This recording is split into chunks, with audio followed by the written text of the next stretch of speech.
السلام عليكم. بسم الله الرحمن الرحيم. صلى الله وسلم وبارك على سيدنا محمد وعلى آله وصحبه أجمعين من داخل منتزه سيدي عثمان المعروف سابقا بحديقة غينيا. أنقل لكم هذه الأجواء، أجواء افتتاح هذا المنتزه رجيم العلي قادر أن يكون فاتحة خير على الجميع. جانب من الترتيبات، جانب من اللمسات الأخيرة إلى حين وصول عامل عمالة مقاطعة مولاي رشيد. تقبلوا مني فائق التقدير واحترام. كان معكم رشيد مكرم مراسل جريدة الشارع نيوز. جانب من الشخصيات سواء بالزي المدني والعسكري، بعض الوجوه السياسية، ثلة من هيئة المجتمع المدني وقاطنة ساكنة مولاي رشيد في انتظار حلول ممثل صاحب جلالة هذا القطاع، وإلى حين الشروع في هذا الحفل الذي نرجو من العلي القادر أن يكون مثمرا هادفا فعالا مواكبا لكل ما هو جديد للسير قدما بمغربنا الحبيب تحت الرعاية السامية لسليل الهاشمي سليل آل بيت رسول الله صلى الله عليه وسلم محمد بن السادس نصر الله وأيده. إلى ذلكم الحين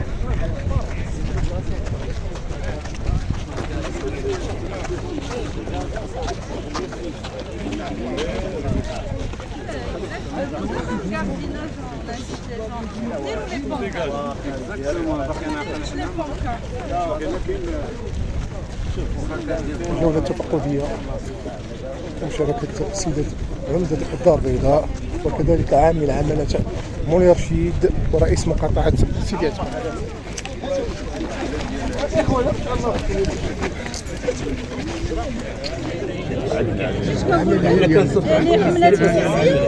تبارك الله راه اتساع كاين للجامع الوالدين كنمشيو الماراثون ديال مراكش ديال الصاد ديال اللي ما قدرش يجري يدير لا مارش يدير لا راك شفتوا تبارك الله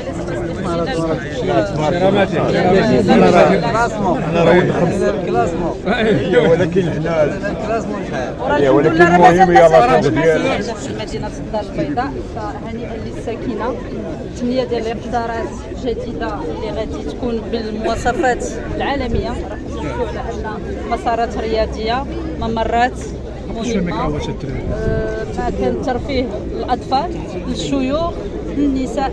يعني الغرض من هذه المنتزهات ديال مدينه الدار البيضاء كلها اللي ولينا كنحلوا اليوم في حله جديده هو اننا نحترموا جميع الفئات العمريه ونعطيوها الفرصه على انها تلقى منتزهات فين تنفس عليها. الحمد لله كيف ما قلت لكم هذا المنتزه اليوم 8 ديال الهكتارات، المسار الرياضي فيه كيلومتر ونصف، يعني اللي دار غير 5 ديال الدورات غادي يكون وصل واحد مسافه مهمه ديال الرياضه. اليوم اناره جد مضيئه بالليل، يعني الحمد لله جميع وسائل السلامه فيها. الافتتاح ديالها غادي يكون طول اليوم باش يعني جميع الفئات تستفد طيله اليوم ان شاء الله في واحد الوقت من الليل ايضا. الاكيد اللي بغينا نحدوا عليه ذو الخصائص ديال الماء. الحمد لله اليوم هذا المنتزه سوف يسقى. اولا كاين البير والاشغال راها قائمه باش يكون من مديونه، يعني شفتونا على اننا درنا المياه اعاده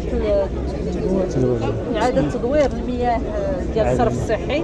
فاليوم الحمد لله شارع محمد السادس كيتسقى بها، لوطوغوت يوربان غادا تسقى بالماء ديال اعاده التدوير، وهذا المنتزه ايضا. فالغرض اليوم من الدار البيضاء هو اننا نحافظوا على المياه الصالحه للشرب والمساحات الخضراء نعطيوها القيمه ديالها. اليوم هذه الجرده اللي كتشوفوا راه تقريبا فيها 600 شجره، وطبعا الغرض هو اننا نحافظوا على البيئه داخل مدينه الدار البيضاء. خصنا نقلصوا من النسبه ديال ثاني اكسيد الكربون ونحافظوا على المياه. وبالتالي كنظن على ان هذه المعادله كانت صعبه، ولكن الحمد لله بتضافر جهود جميع المنتخبون لا على صعيد المقاطعه ولا على صعيد مجلس مدينه الدار البيضاء الحمد لله توصلنا على اننا يعني نعطيو حله جديده لهذا المنتزه. هادشي ماشي الاول ديال عندنا سيدي الجديد ان شاء الله غادي يحضر في الشهر المقبل. غادي يكون هناك مفاجات ايضا غادي ندعوكم ان شاء الله باش تجيو توافقونا فيهم. فهذه الساكنه. السلام عليكم. اليوم نستضيف السيد مصطفى رئيس جمعية منان للتنمية. تفضل سيدي عرفنا عن شخصكم. السلام عليكم ورحمة الله تعالى وبركاته. معكم ناصر مصطفى رئيس جمعية منان للتنمية الرياضية ومن قدماء اللاعبين. حنا الآن كنتواجدوا بحديقة غينيا، والحمد لله اللي غيتم الافتتاح ديالها بعد الترميم ديالها وبعد انتهاء الاشغال. وكيف تتشوفوا فهذا واحد المنتزه الحمد لله ومتنفس كبير اللي غادي ينفع الساكنه ديالنا، وحنا جد مسرورين بهذا الافتتاح هذا.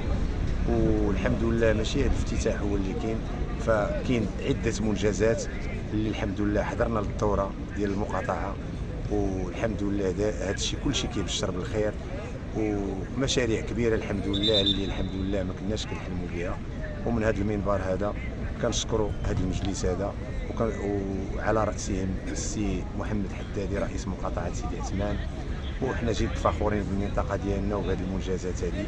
وكنشكركم انتم كذلك كمنبر الحمد لله كتبعوا كل ما هو جديد، واي حاجه الحمد لله كتكونوا حاضرين فيها. وانتم الحمد لله راه انتم واحد الوسيله اللي كيعرف المواطنين بها المستجدات. وشكرا جزيلا، شكرا جزيلا لكم.